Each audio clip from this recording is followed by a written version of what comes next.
Hello student, स्वागत है आप सभी का ऑनलाइन स्टडी एकेडमी में। दोस्तों, रोजगार और निर्माण का नया अंक प्रकाशित हो चुका है जो कि 27 फरवरी से लेकर 5 मार्च 2023 तक का है। और इस वीडियो में हम इसी अंक का विश्लेषण करेंगे, देखेंगे क्या कुछ इंपॉर्टेंट रहा इस हफ्ते। इसके अलावा काफ़ी सारे इंपॉर्टेंट एमसीक्यू भी हैं जो कि आपके आने वाले एग्जाम के लिए काफ़ी ज़्यादा इंपॉर्टेंट हैं। तो मेक श्योर वीडियो में लास्ट तक बने रहिएगा और पसंद आए तो लाइक ज़रूर करिएगा। आइए शुरू करते हैं।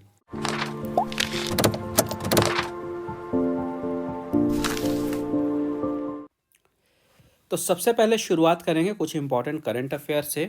तो हाल ही में यहाँ पे भारत ने एक रेल तकनीक के क्षेत्र में आत्मनिर्भर बनने की दिशा में एक ऐतिहासिक कदम आगे बढ़ाया है, जहाँ पे आई ए टी एस इस प्रणाली को विकसित किया है। और इस प्रणाली को विकसित करने वाला भारत विश्व का छठा देश बना है, इसलिए इम्पोर्टेंट है। तो एक्चुअली में हुआ क्या है, जो दिल्ली मेट्रो है, तो दिल्ली मेट्रो में पहली बार स्वदेशी निर्मित सिग्नल प्रणाली का प्रयोग किया गया है। और इस प्रयोग को शुरू करने के साथ ही भारत विश्व का छठा देश बन गया है जिनके पास खुद का स्वदेशी निर्मित सिग्नल प्रणाली है। छठवां देश है, तो इसके पहले 5 और कंट्री थे जो कि हैं कनाडा, जर्मनी, चाइना, जापान और फ्रांस। और अब भारत आ गया है विश्व में छठे नंबर पे इस तकनीक को अपनाने वाला। इसके बाद यहाँ पे पासपोर्ट वेरिफिकेशन प्रक्रिया के लिए एक एप्लीकेशन लॉन्च की गई है गवर्नमेंट की तरफ से, जो कि है M passport police app. M passport police app.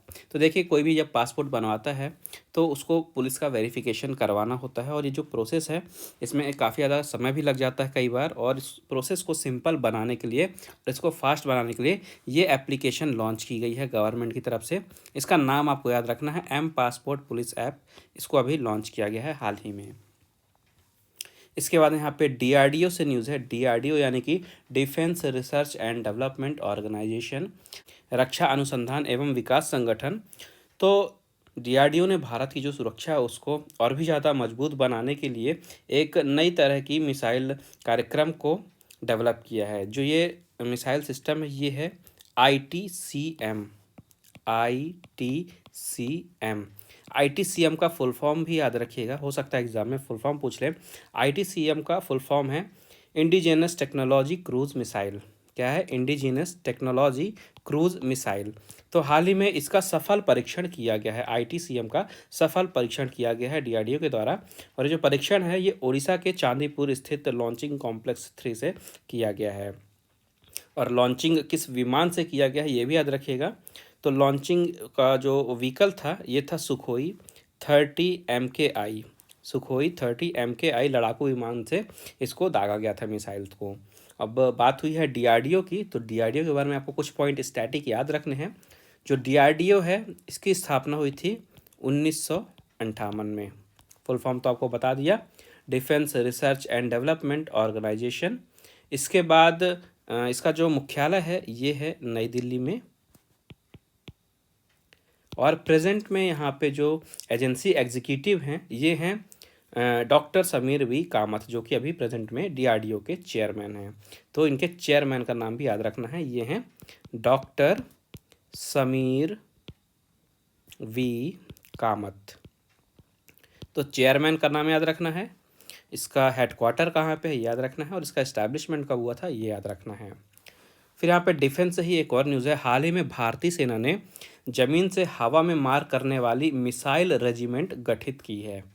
तो हवाई रक्षा की जो क्षमता है भारत की, इसको और भी ज़्यादा मजबूत बनाने के लिए ये नई रेजिमेंट को गठित किया गया है। और इसे शुरुआत में लगाया जाएगा कहाँ पे, जो सिक्किम और अरुणाचल प्रदेश के पास चीन से लगी जो वास्तविक नियंत्रण रेखा है यानी कि LAC। तो LAC में इन्हें तैनात किया जाएगा। और जो वहाँ पे भारत का हवाई रक्षा क्षमता है इसे और भी ज़्यादा बढ़ाया जाएगा। इसके बाद देखते हैं चर्चा में कौन कौन रहे हैं। तो सबसे पहले हैं यहाँ पे रेयाना बरनावी। रेयाना बरनावी काफ़ी ज़्यादा इम्पॉर्टेंट नाम है, याद रखिएगा। क्यों इम्पॉर्टेंट है? क्योंकि अंतरिक्ष में जाने वाली सऊदी की पहली महिला होंगी। ठीक है, सऊदी अरब की पहली महिला अंतरिक्ष यात्री होंगी रेयाना बरनावी। इनका नाम आपको याद रखना है।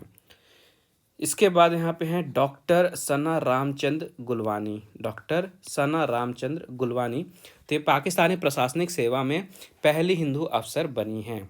ठीक है, इसलिए इनका भी नाम इम्पोर्टेंट है। डॉक्टर सना रामचंद्र गुलवानी इस पद पे पहुंचने वाली ये पहली हिंदू महिला हैं, इस कारण से इनका भी नाम इम्पोर्टेंट है। तो इनकी नियुक्ति हुई कहाँ पे है, तो जो पाकिस्तान में पंजाब है, तो पाकिस्तान में जो पंजाब है उसके हसन अब्दाल शहर की सहायक आयुक्त और प्रशासक इन्हें बनाया गया है। कहाँ पे, पाकिस्तान पंजाब के हसन अब्दाल शहर की सहायक आयुक्त और प्रशासक बनी हैं और इस पद पे पहुंचने वाली ये पहली हिंदू अफसर बन गई हैं, इस कारण से नाम इनका आपको याद रखना है। इसके बाद है जस्टिस सोनिया गोकानी। ये भी इम्पोर्टेंट नाम है, क्यों, क्योंकि गुजरात की पहली महिला चीफ जस्टिस होंगी, याद रखिएगा। ये चीफ जस्टिस बनने वाली हैं गुजरात की और ये पहली महिला चीफ जस्टिस होंगी गुजरात की, इसलिए इनका नाम भी काफ़ी ज़्यादा इम्पोर्टेंट है, जस्टिस सोनिया गोकानी। बात यहाँ पे गुजरात की हुई है तो गुजरात से भी कुछ स्टैटिक याद रखिएगा। तो इनका नाम तो आपको याद रखना ही है, काफ़ी ज़्यादा इम्पोर्टेंट है। इसके बाद गुजरात की कैपिटल क्या है, गुजरात की कैपिटल है गांधीनगर। ठीक है, गुजरात के राज्यपाल यानी कि गवर्नर हैं आचार्य देवव्रत, आचार्य देवव्रत ये राज्यपाल हैं। और प्रेजेंट में मुख्यमंत्री हैं गुजरात के भूपेंद्र भाई पटेल।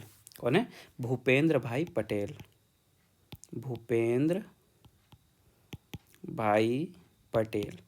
तो ये स्टैटिक आपको याद रखना। कोई भी स्टेट के आप जब कोई भी क्वेश्चन पढ़ेंगे तो कुछ स्टैटिक पॉइंट 3 तो आपको इंपॉर्टेंट याद होनी चाहिए। एक तो कैपिटल, वहाँ के राज्यपाल और चीफ मिनिस्टर, ये 3 तो याद होने ही चाहिए। इसके बाद आगे बढ़ते हैं, यहाँ पे हैं lieutenant general MVS Kumar. Lieutenant general MVS Kumar, तो हाल ही में इन्हें vice chief of army staff नियुक्त किया गया है। सेना कमांडर के पद पर इन्हें प्रमोट किया गया है, तो ये अब भारत के vice chief of army staff नियुक्त कर दिए गए हैं। लेफ्टिनेंट जनरल MVS कुमार, इनका नाम आपको याद रखना है। इसके बाद यहाँ पे अक्षय कुमार चर्चा में थे, तो इनकी हाल ही में मूवी रिलीज़ हुई थी सेल्फी, और इसी मूवी के प्रमोशन के लिए इन्होंने एक गिनीज़ वर्ल्ड रिकॉर्ड बनाया है नया। तो गिनीज़ रिकॉर्ड क्या था, इन्होंने 3 मिनट के अंदर सर्वाधिक सेल्फी लेने का गिनीज़ वर्ल्ड रिकॉर्ड तोड़ दिया और अपना नया रिकॉर्ड बना लिया है। इन्होंने नया रिकॉर्ड बनाया 3 मिनट में 184 सेल्फी लेने का। 3 मिनट में 184 सेल्फी ली है अभी हाल ही में अक्षय कुमार ने अपने फैंस के साथ में, और ये नया गिनीज़ वर्ल्ड रिकॉर्ड बनाया है। इसके पहले ये जो रिकॉर्ड था ये अमेरिका के एक्टर ड्वेन जॉनसन के नाम पे था, जिन्हें आप द रॉक के नाम से भी जानते हैं। इन्होंने 3 मिनट में 105 सेल्फी खींची थी और अब ये रिकॉर्ड अक्षय कुमार के पास आ गया 3 मिनट में 184 सेल्फी का। इसके बाद है एक दुर्लभ रत्न, जो कि बताया जा रहा है कि दुनिया का सबसे दुर्लभ रत्न है ये, और ये पाया गया है कहाँ, म्यांमार में। म्यांमार में पाया गया है। ये जो रत्न है इसका नाम आपको याद रखना है, इसका नाम दिया गया है क्यावथाइट। क्यावथाइट इसका नाम दिया गया है, पाया गया है म्यांमार में। और बात करते हैं इसका नाम क्यावथाइट रखा क्यों गया है, तो म्यांमार के काफ़ी प्रसिद्ध मिनरलोजिस्ट, पेट्रोलॉजिस्ट और जेमोलॉजिस्ट है डॉक्टर क्यावथू, डॉक्टर क्यावथू। तो इन्हीं के नाम पे इस दुर्लभ रत्न का नाम रखा गया है क्यावथाइट। कहाँ पाया गया है, म्यांमार में। ये चीज़ें आपको याद रखनी है। इसके बाद हैं स्वाति दवे। स्वाति दवे, तो हाल ही में ऑस्ट्रेलिया की जो विदेश मंत्री हैं पेनी वोंग ये ऑस्ट्रेलिया के विदेश मंत्री हैं, तो इन्होंने अभी हाल ही में स्वाति दवे को centre for Australia India relations के सलाहकार बोर्ड में अध्यक्ष नियुक्त किया है। तो क्या याद रखना आपको, Swati Dave centre for Australia India relations की अध्यक्ष बन गई हैं। इसके बाद है नील मोहन जी। नील मोहन, इनका नाम और भी ज़्यादा इम्पोर्टेंट है क्योंकि यूट्यूब के नए CEO बन गए हैं। भारतीय मूल के हैं ये नील मोहन, इनको यूट्यूब का नया CEO बना दिया गया है। फिर हैं एमी बेरा। एमी बेरा, तो अमेरिका में भारतीय मूल के सांसद हैं ये एमी बेरा। हाल ही में अमेरिकी उप समिति के सदस्य ये बनाए गए हैं। तो कुछ खास इम्पोर्टेंट नहीं है, लेकिन नाम जरूर याद रखिएगा, एमी बेरा। इसके बाद यहाँ पे एक और विश्व रिकॉर्ड है जो कि नाइजीरिया में बनाया गया है। तो नाइजीरिया के 16 साल के गेबेंगा इजेकील हैं, इन्होंने स्टेट स्पोर्ट्स कॉम्प्लेक्स में 1 मिनट में एक पैर पर 265 बार रस्सी कूदी है, यानी स्किपिंग की है, और ये नया गिनीज वर्ल्ड रिकॉर्ड बनाया गया है। ठीक है, तो नाइजीरिया में रिकॉर्ड बनाया गया है, किसके द्वारा बनाया गया है, गेबेंगा इजेकील के द्वारा। और क्या रिकॉर्ड बनाया गया है? 1 मिनट में एक पैर पर 265 बार रस्सी कूदने का ये विश्व रिकॉर्ड बनाया गया है। इसके बाद यहाँ पे देखिए हार्ले डेविडसन जो मोटरसाइकिल होती हैं, तो हाल ही में एक हार्ले डेविडसन मोटरसाइकिल 7.73 करोड़ में नीलाम की गई है और इस कीमत पे बिकने वाली ये सबसे महंगी मोटरसाइकिल बन गई है। मतलब एक तरह का ये भी रिकॉर्ड ही है। तो याद रखना है, अमेरिका के लास वेगास में 1908 की ये हार्ले डेविडसन मोटरसाइकिल थी, जिसे अभी हाल ही में 7.73 करोड़ रुपए में नीलाम किया गया है। इसके बाद है मैनहट्टन का कोर्ट। मैनहट्टन का कोर्ट, तो इसका इतिहास लगभग 100 वर्षों का है और 100 वर्षों में ऐसा पहली बार हुआ है कि यहाँ पे पहली बार महिला की मूर्ति लगाई गई है। यहाँ पे आप देखिए पिक्चर में आपको दिख रहा होगा, ये जो मूर्ति है ये एक न्याय की देवी की मूर्ति लगाई गई है और मैनहट्टन कोर्ट के 100 वर्षों के इतिहास में पहली बार हुआ है कि किसी महिला की मूर्ति लगाई गई है। इसके बाद देखते हैं स्मृति शेष। तो यहाँ पे पूर्व फुटबॉलर हैं तुलसीदास बलराम जी। तो 1962 में जो जकार्ता में एशियाई खेल हुए थे उसमें स्वर्ण पदक जीता था भारतीय फुटबॉल टीम ने। उसी टीम के ये सदस्य थे उस समय पे तुलसीदास बलराम जी, और हाल ही में इनका 87 वर्ष की आयु में निधन हो गया है। इसके बाद यहाँ पे प्रख्यात पखावज वादक हैं दिनेश प्रसाद मिश्र जी। हाल ही में इनका भी 68 वर्ष की आयु में निधन हुआ है। दिनेश प्रसाद मिश्र जी 68 वर्ष की आयु में इनका निधन हुआ, ये याद रखना आपको। फिर है यहाँ पे प्रसिद्ध नृत्यांगना डॉक्टर कनक रेले। डॉक्टर कनक रेले, तो ये नृत्यांगना थी, किस नृत्य के लिए प्रसिद्ध थी? ये थी मोहिनी अट्टम के लिए प्रसिद्ध। मोहिनी अट्टम की नृत्यांगना थी ये डॉक्टर कनक वाई रेले। हाल ही में 85 वर्ष की आयु में इनका भी निधन हो गया है। अपने जीवन काल के टाइम पे इन्होंने काफ़ी सारे अवार्ड भी जीते थे, जैसे कि पद्मश्री, पद्म भूषण, संगीत नाटक अकादमी, कालिदास सम्मान। इस कारण से इनका नाम काफ़ी ज़्यादा इम्पॉर्टेंट हो जाता है। नाम याद रखना है डॉक्टर कनक रेले, और कौन से नृत्य से संबंधित थी? मोहिनी अट्टम, ये याद रखना है। इसके बाद है एक महत्वपूर्ण दिवस जो कि है राष्ट्रीय विज्ञान दिवस, यानी कि नेशनल साइंस डे। हर साल ये दिन भारत में मनाया जाता है 28 फरवरी को। इस साल इसके लिए थीम रखी गई है वैश्विक कल्याण के लिए वैश्विक विज्ञान। थीम जरूर याद रखिएगा। आजकल क्या है, कंपटीशन का ज़माना इतना है कि क्वेश्चन घुमा के पूछता है, तो कई बार क्या होता है डेट नहीं पूछता है, थीम पूछ लेता है। तो आपको क्या याद रखना है? सबसे पहले राष्ट्रीय विज्ञान दिवस यानी नेशनल साइंस डे, जो कि मनाया जाता है हर साल 28 फरवरी को। इस साल की थीम रखी गई है वैश्विक कल्याण के लिए वैश्विक विज्ञान। अब ये जो राष्ट्रीय विज्ञान दिवस है ये मनाया क्यों जाता है? तो जैसा कि नाम से पता चल रहा है कि हमारे दिन प्रतिदिन जो हमारा जीवन काल है उसमें विज्ञान का कितना बड़ा रोल है, कितना बड़ा योगदान है, उसके बारे में लोगों को जागरूक बनाने के लिए इस दिन की शुरुआत की गई थी। और 28 फरवरी क्यों डेट चुना गया, इसके पीछे भी एक रीज़न है। तो देखिए, भारत में जो प्रसिद्ध महान वैज्ञानिक थे सीवी रमन जी, चंद्रशेखर वेंकट रमन जी, तो इन्होंने 28 फरवरी 1928 को ही रमन इफ़ेक्ट की खोज की पुष्टि की थी। ठीक है, रमन इफ़ेक्ट आपने सुना होगा। सीवी रमन जी ने रमन इफ़ेक्ट खोजा था, जिसके लिए इन्हें नोबेल पुरस्कार दिया गया था 1930 में। तो जो रमन इफ़ेक्ट था, इस खोज की पुष्टि जो है 28 फरवरी को ही की गई थी 1928 में।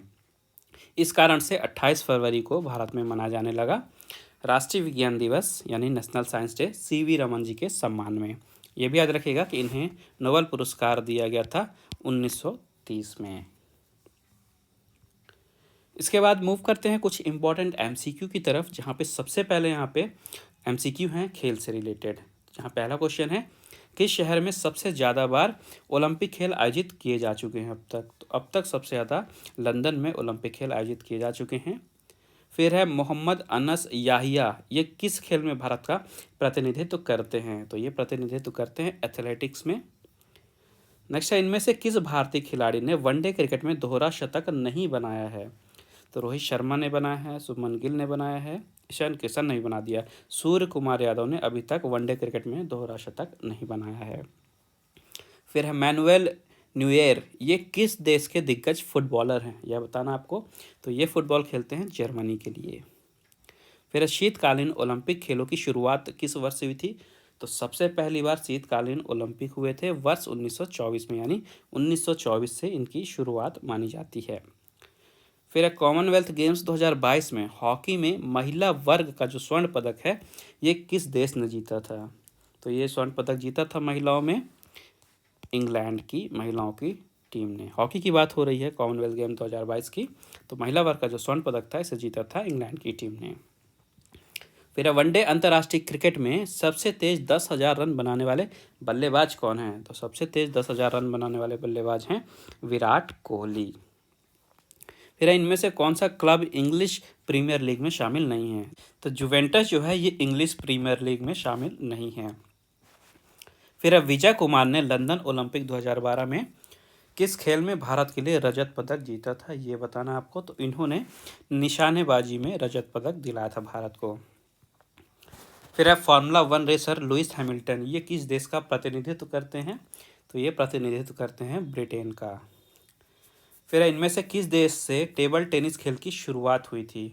तो टेबल टेनिस की शुरुआत हुई थी इंग्लैंड से। नेक्स्ट है मध्य प्रदेश ने वर्ष 2022 में किस टीम को हराकर रणजी ट्रॉफी जीती थी? इंपॉर्टेंट क्वेश्चन है, अगर आप एमपी के किसी भी एग्ज़ाम की तैयारी कर रहे हैं तो सबसे पहले तो ये जान लीजिए 2022 में जो रणजी ट्रॉफी था ये जीता था मध्य प्रदेश ने। और इम्पॉर्टेंट क्यों है? क्योंकि ये सबसे पहली बार जीता है मध्य प्रदेश 2022 में। ठीक है, हिस्ट्री बनी थी, पहली बार मध्य प्रदेश ने जीता था। और अब जो क्वेश्चन है, क्वेश्चन में पूछ रहा है कि मध्य प्रदेश ने किस टीम को हरा के इस टूर्नामेंट को जीता था? तो मध्य प्रदेश ने फाइनल में हराया था मुंबई को। फिर है नोवाक जोकोविच ने कितनी बार एटीपी फाइनल्स खिताब जीता है? तो नोवाक जोकोविच ने टोटल 6 बार एटीपी खिताब जीता है। फिर है मिसी फ्रैंकलिन, ये किस देश की दिग्गज महिला तैराक हैं? तो ये तैराक हैं अमेरिका की। फिर है नोवाक जोकोविच ने कितनी बार ऑस्ट्रेलियन ओपन टाइटल जीता है? तो नोवाक जोकोविच ने टोटल 10 बार ऑस्ट्रेलियन ओपन का टाइटल जीता है। फिर है जस्टिन थॉमस, ये किस देश के लोकप्रिय गोल्फर हैं ये? तो ये गोल्फर हैं अमेरिका के। फिर है शहीद वीर नारायण सिंह इंटरनेशनल स्टेडियम, ये किस शहर में है यह बताना है। तो ये स्टेडियम है रायपुर में। फिर है इनमें से किस भारतीय बल्लेबाज ने टेस्ट क्रिकेट में 13 शतक बनाया है? तो यहाँ पे देखिए करुण नायर, इन्होंने 13 शतक बनाया है टेस्ट क्रिकेट में। फिर है सुनील छेत्री वर्तमान में आईएसएल की किस टीम के लिए खेलते हैं? तो सुनील छेत्री आईएसएल ये इंडियन सुपर लीग जो कि फुटबॉल का घरेलू टूर्नामेंट है, जिस तरह से क्रिकेट के लिए आईपीएल है उसी तरह से फुटबॉल के लिए आईएसएल चलता है। तो ये वर्तमान में किस टीम के लिए खेलते हैं सुनील छेत्री, आपको ये बताना है। तो ये वर्तमान में खेलते हैं बेंगलुरु एफसी के लिए। फिर इनमें से किस देश ने 2 या इनसे ज़्यादा बार आईसीसी वनडे वर्ल्ड कप नहीं जीता है? तो यहाँ देखिए पाकिस्तान ने 2 या उससे ज़्यादा आईसीसी वनडे वर्ल्ड कप नहीं जीता है। फिर अब वर्ष 2022 में किस क्लब ने बुंदेसलीगा का खिताब जीता है? तो 2022 में बायर्न मुनिक ने जीता है बुंदेसलीगा का खिताब। फिर है नेक्स्ट, इनमें से किस खिलाड़ी ने टेस्ट मैच में 1 ओवर में सबसे ज़्यादा रन बनाए हैं? यहाँ पे देखिए ये ध्यान दीजिएगा कि टेस्ट मैच की बात हो रही है, तो टेस्ट मैच में 1 ओवर में सबसे ज़्यादा रन बनाए हैं जसप्रीत बुमराह ने। फिर है बैडमिंटन वर्ल्ड चैंपियनशिप में स्वर्ण पदक जीतने वाली पहली भारतीय महिला शटलर कौन है? तो ये है पीवी सिंधु। फिर है आईपीएल की नीलामी में सबसे ज़्यादा कीमत हासिल करने वाले खिलाड़ी कौन हैं? तो सबसे ज़्यादा कीमत हासिल करने वाले खिलाड़ी हैं सैम करन। आगे बढ़ते हैं, लास्ट क्वेश्चन है, वर्ष 2022 में किस देश ने FIFA under 17 women world cup जीता है? तो ये टूर्नामेंट जीता है स्पेन की टीम ने। फिर आगे देखते हैं, यहाँ पे कुछ सामान्य ज्ञान के क्वेश्चन हैं। तो देखिए पहला क्वेश्चन है 2022 का जो साहित्य में नोबेल पुरस्कार दिया गया है ये किसे दिया गया है यह बताना है। तो यहाँ पे साहित्य की बात हो रही, तो 2022 का जो साहित्य का नोबेल पुरस्कार है ये दिया गया है एनी एर्नॉक्स को। फिर है फीफा विश्व कप 2022 का विजेता कौन रहा है? तो फीफा विश्व कप 2022 जीता है अर्जेंटीना ने। फिर है सुल्तान अजलान शाह कप जो है यह किस खेल से संबंधित है? तो संबंधित है हॉकी से। फिर है एग्रीकल्चर शॉट, ये किस खेल से संबंधित है? तो ये है क्रिकेट से संबंधित। फिर है स्वतंत्र भारत के लिए व्यक्तिगत रूप से पहला ओलंपिक पदक किसने जीता था? तो पहला ओलंपिक पदक जीता था केडी जाधव ने।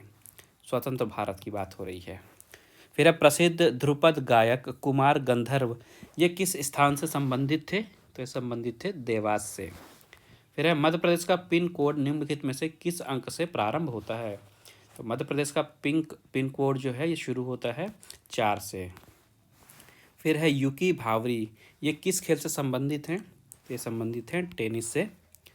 नेक्स्ट है अर्जुन पुरस्कार कब प्रारंभ हुआ था? तो अर्जुन पुरस्कार प्रारंभ हुआ था 1961 में। फिर है भारत का पहला विधि और न्याय मंत्री लिखित जो दिए गए हैं 4 ऑप्शन, उनमें से कौन है? तो BR अम्बेडकर जी, ये भारत के पहले विधि और न्याय मंत्री थे। फिर है गदर पार्टी का मुख्यालय कहाँ पे था? तो गदर पार्टी का मुख्यालय था सैन फ्रांसिस्को में। फिर है भारतीय रिजर्व बैंक का मुख्यालय कहाँ है? तो भारतीय रिजर्व बैंक का मुख्यालय है मुंबई में। नेक्स्ट है वर्ल्ड डेवलपमेंट रिपोर्ट है, तो आपको ये बताना है कि कौन सी संस्था इसे प्रकाशित करती है। तो जो विश्व बैंक है यानी वर्ल्ड बैंक, ये प्रकाशित करता है वर्ल्ड डेवलपमेंट रिपोर्ट। फिर है मध्य प्रदेश में कितने संभाग हैं? तो मध्य प्रदेश में टोटल अभी 10 संभाग हैं। फिर डायनामाइट के आविष्कारक कौन हैं? तो डायनामाइट के आविष्कारक हैं अल्फ्रेड नोबल, इन्हीं के नाम पे नोबेल पुरस्कार दिया जाता है। फिर है वास्तविक वस्तु का आभासी प्रतिबिंब निम्नलिखित में से कौन बनाता है? तो ये है आपका समतल दर्पण, जो कि वास्तविक वस्तु का आभासी प्रतिबिंब बनाता है। फिर है डायनमो ने किस प्रकार की धारा प्राप्त होती है? जो हमारा डिवाइस है डायनमो, इसे किस प्रकार की धारा प्राप्त होती है बताना है। तो डायनमो से प्राप्त होती है दिष्ट धारा। फिर है जल में तैरना न्यूटन की किस शक्ति के कारण संभव है? तो यह है तृतीय नियम के द्वारा। ठीक है, जल में जो तैरते हैं ये न्यूटन के तृतीय नियम के कारण संभव है। फिर है ऊष्मा का सबसे अच्छा चालक कौन है इनमें से? तो चांदी यानी कि सिल्वर जो है ये ऊष्मा का सबसे अच्छा चालक है। फिर है ठोस से द्रव में पदार्थ की अवस्था परिवर्तन को क्या कहते हैं?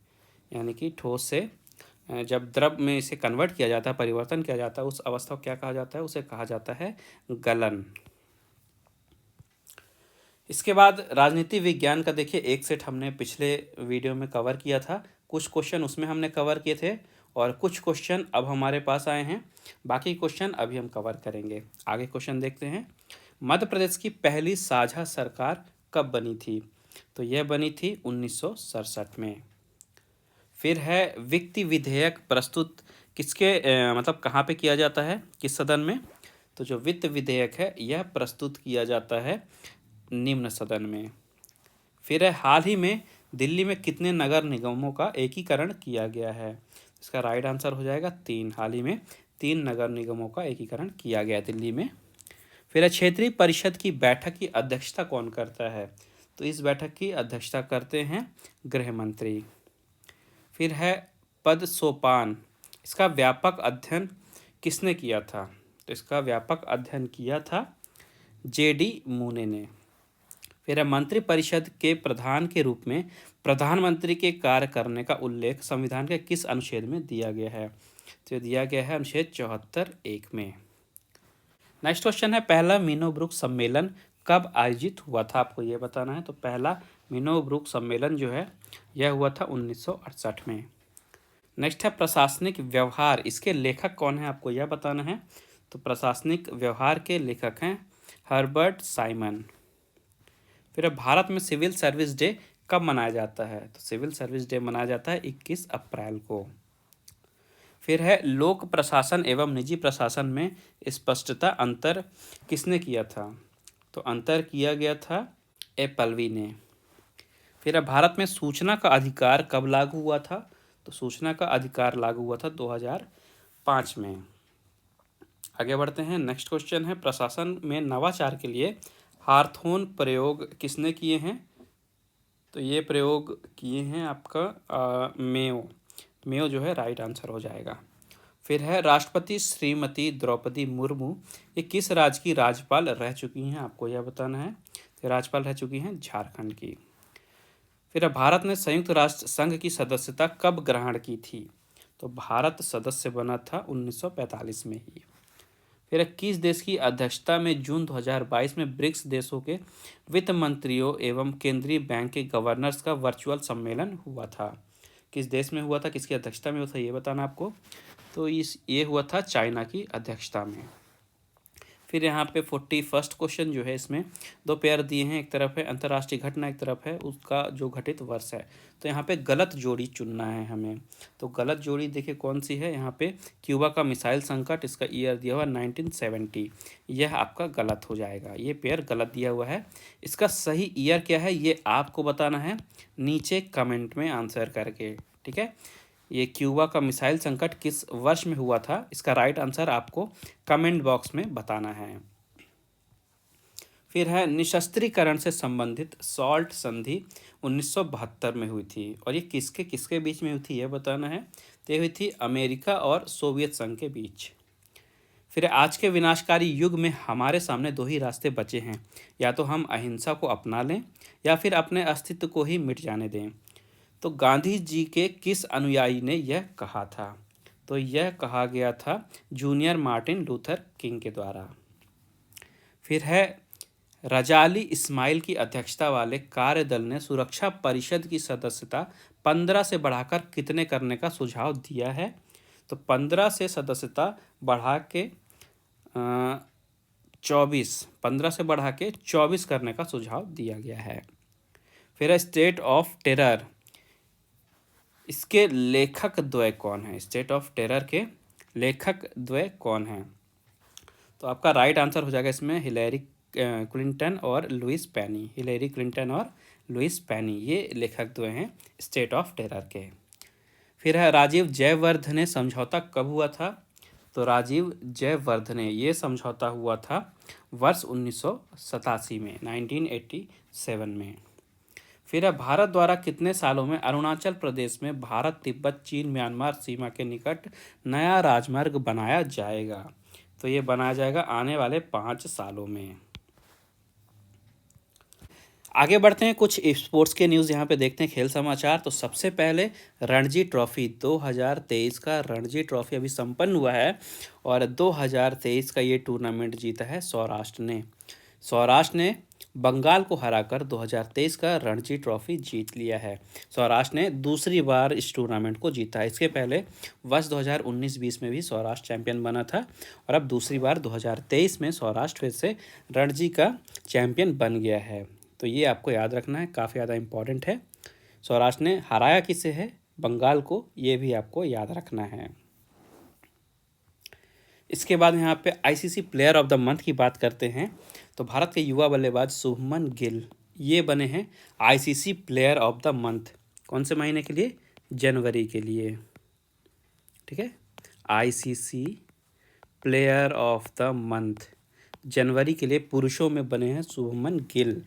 और वहीं महिला वर्ग की बात करते हैं तो ICC player of the month बनी है इंग्लैंड की अंडर-19 टीम की कप्तान ग्रेस स्क्रीवंस। फिर से सुन लीजिए, इंग्लैंड की अंडर-19 क्रिकेट टीम की कप्तान है ग्रेस स्क्रीवंस, ये महिला वर्ग में प्लेयर ऑफ द मंथ बनी हैं। तो पुरुषों में बने हैं शुभमन गिल, महिलाओं में बनी हैं Grace Scrivens, ICC player of the month जनवरी 2023 के लिए। फिर यहाँ पे सानिया मिर्ज़ा से रिलेटेड न्यूज़ है। तो हाल ही में सानिया मिर्ज़ा ने टेनिस से संन्यास ले लिया है, ये तो मैंने आपको रिसेंट के वीडियो में ऑलरेडी कवर कर दिया था। तो देखिए महिलाओं का जो प्रीमियर लीग हो रहा है, विमेंस प्रीमियर लीग जो इस साल से होने वाला है, तो इसमें जो टीम खेल रही है रॉयल चैलेंजर बेंगलुरु।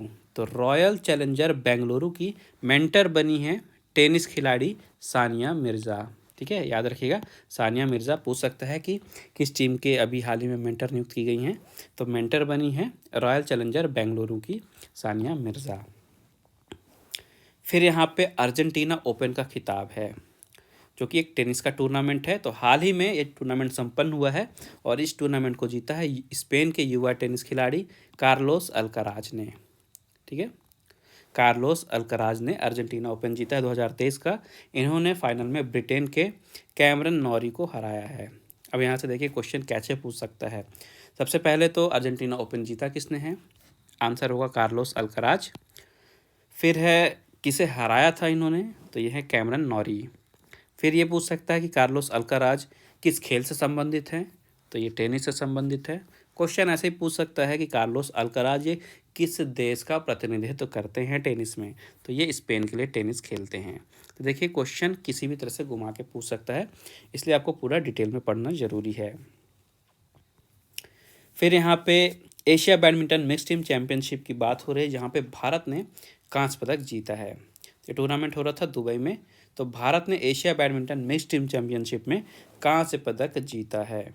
इसके बाद है फार्मूला ई रेस, ठीक है, फार्मूला ई रेस। तो देखिए भारत में फार्मूला 1 तो हो चुका था, बताया था मैंने आपको, और अब फार्मूला 1 के बाद पहली बार हुआ है कि फार्मूला ई रेस भी भारत में हुई है, ठीक है। भारत में पहली बार आयोजित हुई है अभी हाल ही में फार्मूला ई रेस, और क्योंकि ये सबसे पहली बार हुई है भारत में, इस कारण से इम्पोर्टेंट हो जाता है।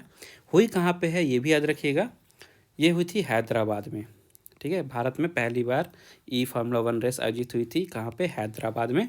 और इस रेस को जीता किसने है, तो फ्रांस के रेसर हैं जीन एरिक वर्गेन, जीन एरिक वर्गेन, इन्होंने इस रेस को जीता था। इसके बाद देखते हैं यहाँ पे economic times global business summit, जो कि अभी हाल ही में संपन्न हुई है। प्रधानमंत्री श्री नरेंद्र मोदी जी ने दिल्ली में इस economic times global business summit को संबोधित किया। और यहाँ पे इम्पोर्टेंट है सबसे पहले तो दिल्ली, जहाँ पे ये हुआ, और दूसरी चीज़ इसकी थीम, ये सबसे ज़्यादा इम्पॉर्टेंट है। इस थीम, इस वर्ष जो ये समिट है, इसकी थीम रखी गई थी री इमेजिन बिजनेस, री इमेजिन द वर्ल्ड, ठीक है। फिर से सुन लीजिए, री इमेजिन द बिजनेस, री इमेजिन द वर्ल्ड, ये थीम थी। तो इसका मेन एम ये था कि जो भारत में गरीब रह रहे हैं इनको और भी ज़्यादा सशक्त बनाया, ताकि जो भारत का विकास हो रहा है उसमें अपने आप वृद्धि हो। जब भारत का गरीब अपने आप में सशक्त बनेगा तो जाहिर सी बात है भारत का जो विकास है वो भी पूरी क्षमता के साथ आगे बढ़ेगा, जो गरीब हैं वो भी अपना योगदान दे सकेंगे। तो इस कारण से ये थीम रखी गई थी, और गरीबों को ध्यान में रख के इस साल का ये जो समिट है ये डिज़ाइन किया गया था। Economic times global business summit हुआ कहाँ पे था, दिल्ली में। और थीम एक बार और सुन लीजिए, री इमेजिन बिजनेस, री इमेजिन द वर्ल्ड, ये चीज़ें आपको याद रखनी है। इसके बाद यहाँ पे है बाफ्टा। बाफ्टा जो ब्रिटिश एकेडमी फिल्म पुरस्कार दिए जाते हैं, तो हाल ही में 76वें बाफ्टा पुरस्कार दिए गए हैं। तो देखते हैं कौन कौन से पुरस्कार यहाँ पे इम्पोर्टेंट हैं। तो देखिए सबसे पहले तो इस अवार्ड समारोह में एक जर्मन फिल्म है जिसका नाम है all Quiet on the western front, all Quiet on the western front. इस फिल्म ने सर्वश्रेष्ठ फिल्म का पुरस्कार जीता है, और इसके साथ ही सर्वश्रेष्ठ डायरेक्टर का भी पुरस्कार दिया गया इसी फिल्म में। और टोटल इस फिल्म को यहाँ पे 7 अवार्ड दिए गए हैं अलग अलग कैटेगरी में। सबसे ज़्यादा अवार्ड इसी फिल्म ने जीते हैं, all Quiet on a Western front, जिसमें सर्वश्रेष्ठ फिल्म का अवार्ड भी शामिल है। टोटल 7 जीते हैं। इसके बाद एक आयरिश फिल्म थी द बेंसीज ऑफ इनिशेरीन, ठीक है, द बेंसीज ऑफ इनिशेरीन, इसने 4 पुरस्कार अपने नाम किए हैं। तो मोस्ट इम्पॉर्टेंट क्या है, सबसे पहले ये देख लीजिए। सबसे पहले तो सर्वश्रेष्ठ फिल्म का नाम याद रखना आपको, क्या नाम है, all Quiet on a Western front. इसके बाद सर्वश्रेष्ठ अभिनेता, सर्वश्रेष्ठ अभिनेता, तो ये हैं ऑस्टिन बटलर, सर्वश्रेष्ठ अभिनेता बने हैं ऑस्टिन बटलर। और सर्वश्रेष्ठ अभिनेता महिलाओं में बात किया जाए, यानी एक्ट्रेस में बात की जाए, तो ये हैं केट ब्लैंचेट, ठीक है, ये सर्वश्रेष्ठ अभिनेत्री बनी हैं। Best actress Cate Blanchett, best actor Austin Butler, best movie All Quiet on a Western Front. वहीं पे अवतार 2 जो अभी हाल ही में रिलीज़ हुई थी, एनिमेटेड मूवी अवतार का सेकंड पार्ट रिलीज़ हुआ था, इसको एनिमेटेड फिल्म की सीरीज़ में अवार्ड दिया गया है, ठीक है। एनिमेटेड फिल्म की कैटेगरी में इसे सर्वश्रेष्ठ स्पेशल विजुअल इफ़ेक्ट्स का अवार्ड दिया गया है। तो ये कुछ अवार्ड्स हैं, ये आपको यहाँ पे नाम याद रखने हैं। तो आज के अंक में बस इतना ही। आई होप आपको वीडियो यूज़फुल लगी होगी। अगर आपको वीडियो पसंद आई है तो प्लीज़ वीडियो को लाइक ज़रूर करिएगा, ज़्यादा से ज़्यादा शेयर कीजिए अपने दोस्तों के साथ। और अगर आपने अभी तक चैनल को सब्सक्राइब नहीं किया है तो मेक श्योर चैनल को सब्सक्राइब करके बेल आइकन ज़रूर दबा दीजिएगा, ताकि जैसा ही अगला प्रकाशित हो उसकी वीडियो है तो सबसे पहले आपको नोटिफिकेशन मिल जाए। इसके अलावा आप ऑनलाइन स्टडी अकेडमी को टेलीग्राम पर भी ज्वाइन कर सकते हैं, जहाँ पे आपको daily current affair, daily vocab, GK, जो भी जॉब्स है उसका नोटिफिकेशन, पीडीएफ, हर एक न्यूज़पेपर, मैगज़ीन की, सब कुछ एक ही प्लेस पे अवेलेबल है आपकी तैयारियों से रिलेटेड। तो मेक श्योर वहाँ पे ज्वाइन करिएगा। टेलीग्राम चैनल का लिंक आपको इस वीडियो की डिस्क्रिप्शन में मिल जाएगी, आप वहाँ से ज्वाइन कर सकते हैं। बाकी मिलते हैं अगले अंक प्रकाशन का नेक्स्ट वीडियो में। तब तक के लिए take care and thank you guys.